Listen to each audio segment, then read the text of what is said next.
Damos la bienvenida a la abogada Sibel Martínez. Ella es activista social, presidenta de la Comisión para la Verdad y la Justicia y también de la Comisión de Derechos en Quito.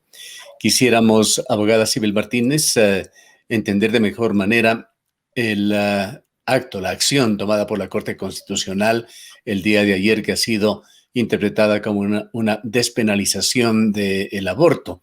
Se había pedido por parte de varias organizaciones en Ecuador que la Corte trate sobre algunos artículos constitucionales, particularmente 149 y 150 del Código Integral Penal, que tenían que ver con el aborto por violación. Quisiéramos, ante todo, que nos ayude con un informe a la ciudadanía con respecto a qué es exactamente lo que ha aprobado la Corte. Bueno, muchísimas gracias. Primero comentar que se presentaron 7 demandas de inconstitucionalidad. Y sobre esa base, lo que el día de ayer debatió la Corte es lo que señala el artículo 150, numeral 2 del COIP, sobre el aborto no punible, ¿no? Este señala que el aborto practicado por un médico u otro profesional de la salud capacitado que cuente con el consentimiento de la mujer o de su cónyuge, pareja, familiares íntimos o su representante legal, cuando ella no se encuentre en posibilidad de prestarlo, será punible. Si el embarazo además es consecuencia de una violación en una mujer que padezca de discapacidad mental. Siendo así, lo que ha hecho la Corte es suprimir la frase que padezca de discapacidad mental. Con lo cual, una vez que se publique en el registro oficial, habrá que ver el análisis que va a realizar la Corte, ¿no es cierto? El numeral 2 de este artículo 150 dirá si el embarazo es consecuencia de una violación en una mujer, no poniendo, ¿no es cierto?, la frase que padezca de una discapacidad mental. Siendo así, las mujeres, las niñas, las adolescentes que hayan quedado embarazadas producto de una violación, tendrían la opción, porque no es obligación, una opción de abortar, en este caso, sin ser juzgadas, criminalizadas, sancionadas por este hecho. Entiendo yo que la Corte lo que hizo es valorar, ¿no es cierto?, o quizá entender que una mujer que es violada y que queda embarazada, ¿no? Pero no está, tiene discapacidad. De igual manera, no hay consentimiento en esa violación, como no la hay en el caso de una mujer con todas sus facultades que también es violada y queda embarazada. Aquí el asunto o lo que habría que analizar es el consentimiento o la voluntad frente a este hecho. En ninguno de los dos casos operaría el consentimiento. Sobre esa base, entiendo yo que la Corte ha analizado, ¿no?, esta frase como un acto discriminatorio. Igual dolor o sufrimiento tienen las mujeres en todas sus facultades como las mujeres que tienen discapacidad cuando han sido expuestas a un hecho violento por el cual quedan embarazadas. Pero entendemos que hasta el momento que estamos llevando adelante este diálogo, doctora Martínez, aún no se conoce la letra de la sentencia de la Corte. No, todavía no se conoce.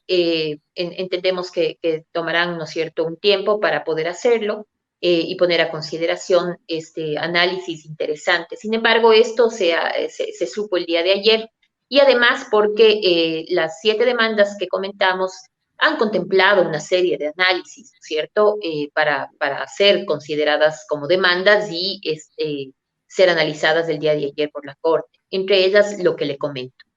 Obviamente hay otros datos interesantes, ¿no? El tema de que yo le diría que en cuanto al aborto por violación se refiere, las cifras nos dicen con claridad que es un tema indisputablemente de niñas y adolescentes en este país, la gran mayoría víctimas de incesto, ¿no? Solamente por un tema de precisión en la información, doctora Martínez, ¿cuál es la fuente de información? ¿Hubo algún informe oficial, un boletín de prensa o una declaración de los miembros de la Corte Constitucional que han llevado, antes de conocer la letra de su sentencia, a la conclusión de que se ha despenalizado el aborto por violación? Se supo a través de los medios de comunicación, en efecto, lo que le comento, y por quienes han impulsado directamente estas causas, las mujeres, los grupos de mujeres feministas que con claridad el día de ayer nos comentaban, incluso comentaban quienes habían votado a favor o en contra, y esto salió en los medios también, y en efecto entonces existe este pronunciamiento a través de medios de comunicación. Va a ser, de hecho, muy importante y en esto, siendo un tema de extrema delicadeza, va a ser necesario conocer la sentencia de la Corte, pues según nos ha explicado el día de hoy un experto que usted debe conocer, el experto constitucionalista, el doctor Salim Saidán, existe riesgo de que por allí pueda a lo mejor quedar en un texto escrito o interpretarse de otra manera esta despenalización en un sentido más amplio, más allá de lo que realmente se persigue, y se podría entrar en una figura de liberalidad más allá de los límites que se buscan. A ver, no escuché al doctor Saidán, pero efectivamente va a depender mucho, con toda claridad, de la redacción de esa sentencia. Pero sabemos que si algo estamos seguros y si de algo hay que destacar durante estos años de gobierno es la claridad y el conocimiento de la Corte Constitucional, ¿no? Y de sus jueces. Sobre esa base, yo estoy segura que ellos sabrán hacer un muy buen trabajo respecto a este tema, y de lo que efectivamente se trata o hemos venido, digamos, impulsando a través de los movimientos feministas, en principio como un mínimo, y creo que es importante aclararlo de esa forma, es la despenalización del aborto por violación. Hoy se trató, y la Corte trató, la despenalización del aborto por violación. Mañana se verá cómo vamos conquistando nuestros derechos en términos de ampliar esa posibilidad al aborto no punible en general. Pero por el momento, lo que se ha tratado y en la base de las demandas presentadas en la Corte Constitucional ha sido la despenalización del aborto por violación. Yo diría que no pongamos en tela de duda todavía hasta no analizar el texto como tal, y más bien lo que yo invitaría a todos es analizar cómo se va a hacer efectivo la posibilidad del aborto, ¿no? Por violación, en donde los protocolos, tanto de niñas, de mujeres, frente a este hecho o esta posibilidad, deben ser dignos y deben garantizar el que puedan acceder a esto, ¿no es cierto? Entonces, creo que más bien el análisis debería ser un poco más amplio y entender además, creo yo, que en temas del aborto por violación, digamos, no es lo único ni lo último, no se ha agotado lo que se debe hacer a la hora de garantizar los derechos de las mujeres en sus tránsitos más violentos y desgarrados, ¿no es cierto? Pero yo creo que todos coincidimos en un esfuerzo que es el de la prevención. Nadie debería sufrir de violencia sexual en este país, más aún las mujeres, las niñas, y peor aún de incesto. Entonces deberíamos todos aunar esfuerzos para hacer la diferencia y evitar y prevenir estos hechos violentos. Pero cuando ya suceden, no podemos obligarles a las mujeres y a las niñas que a través de una sola trayectoria, que sería el maternar y quedar embarazadas forzosamente, se vean obligadas a esto, ¿no es cierto?, a llegar a término en su embarazo, cuando podrían tener otra opción, que sería el abortar producto de esta violación.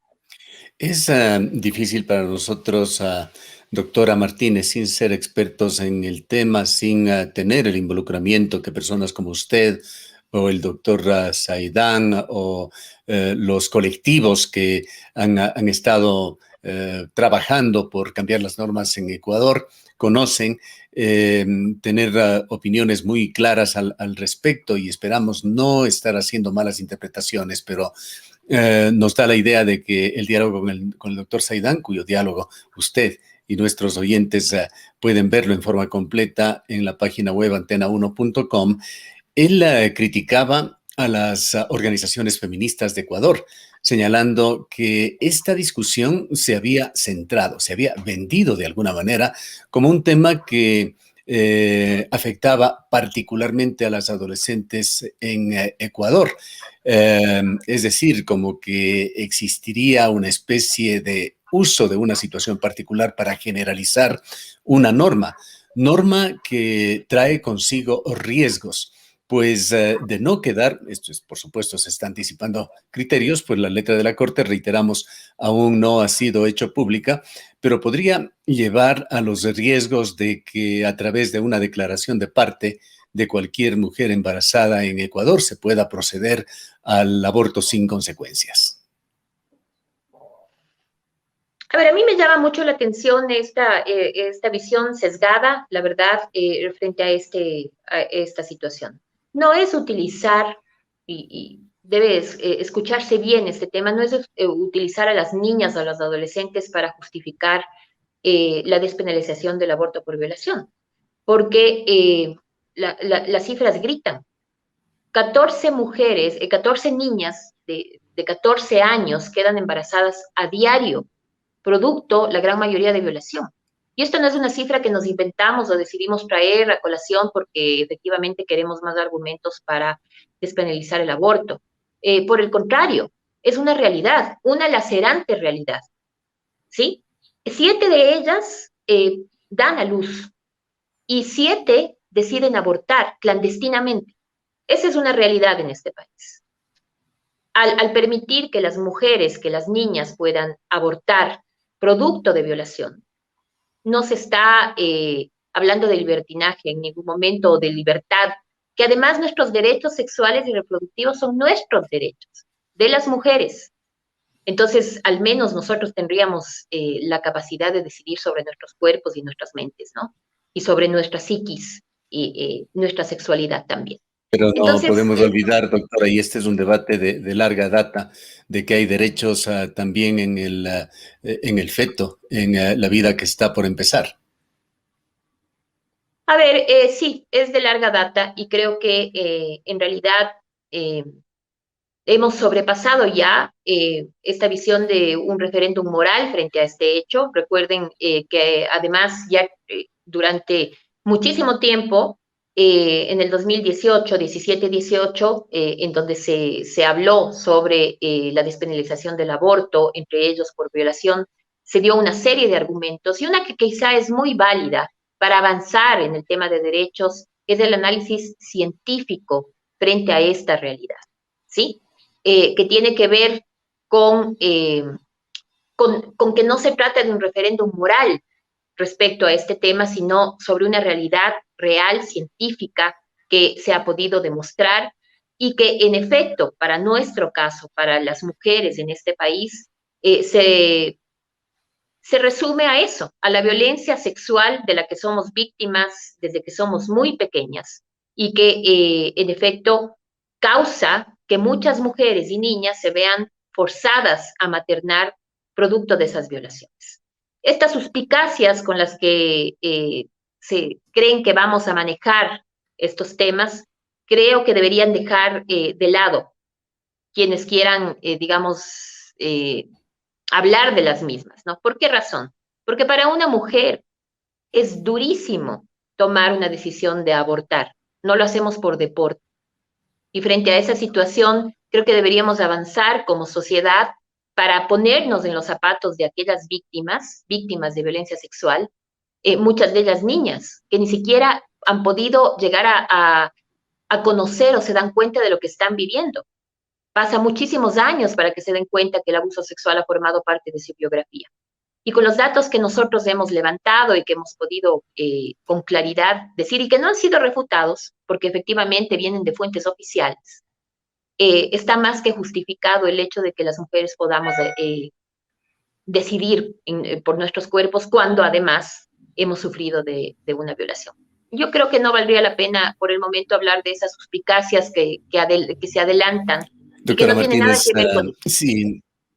si no le entendemos mal, usted nos ha dicho que la realidad, las cifras, las estadísticas dan cuenta de que los hechos superan el análisis desde lo moral. Pero le preguntamos, la ética y la moral no son ejes transversales en esta discusión, en este debate, que no es solo de Ecuador, que es universal, viéndolo desde cualquier ángulo? La ética y la moral también son públicas. Y frente a esa situación, ¿no? No podemos forzar a una mujer, a una niña al sufrimiento de una sola trayectoria, que se dé a luz sí o sí, porque nosotros estamos anteponiendo nuestras visiones o dogmas de fe por sobre sus derechos. Forzarles al sufrimiento, tormento, tortura, daños perdurables. Eso es lo que pasa solo por el hecho de que hayan sido violadas, no se diga por el hecho de que además de ser violadas tienen que efectivamente maternar o embarazarse forzosamente y llegar a término del producto de esa violación. Frente a esa situación, hay estándares internacionales, no solamente, digamos, normas internas, que claramente han establecido que hacer eso es una tortura para las mujeres y las niñas, forzarlas al sufrimiento. Eh, Humanizar la conducta del Ecuador frente a estos hechos violentos no es ilegal y más bien es un paso adicional a la protección de los derechos de las mujeres, a respetar nuestras decisiones y, por supuesto, nuestros derechos. Otro tema, doctora Martínez, entendemos que las competencias de la Corte Constitucional son las de definir si una norma, un artículo en particular, está dentro de lo constitucional o no, es decir, declararlo constitucional o declararlo anticonstitucional. Pero no está dentro de sus atribuciones el de generar normas, el de generar leyes o el de cambiar artículos constitucionales. Más allá de lo que decida la Corte Constitucional, ¿tendrá esta situación que ser definida y que tomar forma a través de una acción legislativa? Y entonces, frente a esta situación, simplemente decirles que no nos adelantemos, que veamos qué sustento se da sobre la resolución o la sentencia que emitirá la Corte Constitucional. Vuelvo a repetir que las personas que están ahí, todos coincidimos, ¿no es cierto? Los jueces que se encuentran en la Corte Constitucional son jueces probos, son jueces que han sabido demostrar que su trabajo es bastante acotado a lo que esperamos todos, es decir, primero que es translúcido, no maniqueo, y muy técnico. Frente a esa situación, esperemos analizar, lo otro sería elucubrar, y seguramente van a tener todos los argumentos legales para demostrar que lo que hicieron ayer no solamente pasa sobre una base de reconocimiento de derechos, sino también una base legal, técnica, que ampara la decisión que tomaron. Para culminar, doctora Martínez, cualquiera que sea el desenlace de esta situación, nos referimos a lo que decida la Corte Constitucional, cómo evitar los potenciales abusos de la norma, cómo debe estructurarse el marco legal. A ver, ahí hay que trabajar primero con un protocolo, como le decía, de actuación tanto en la justicia como en temas de salud, una interconexión, un trabajo, digamos, intersectorial, tal como se establece en el sistema de protección de derechos, ¿no es cierto? En donde efectivamente tanto los médicos como los operadores de justicia tienen que trabajar, como le digo, de forma mancomunada. Pero por otro lado, ¿por qué poner en tela de duda lo que la mujer dice? ¿Cuál es la razón de pensar que nosotros nos vamos a inventar una violación?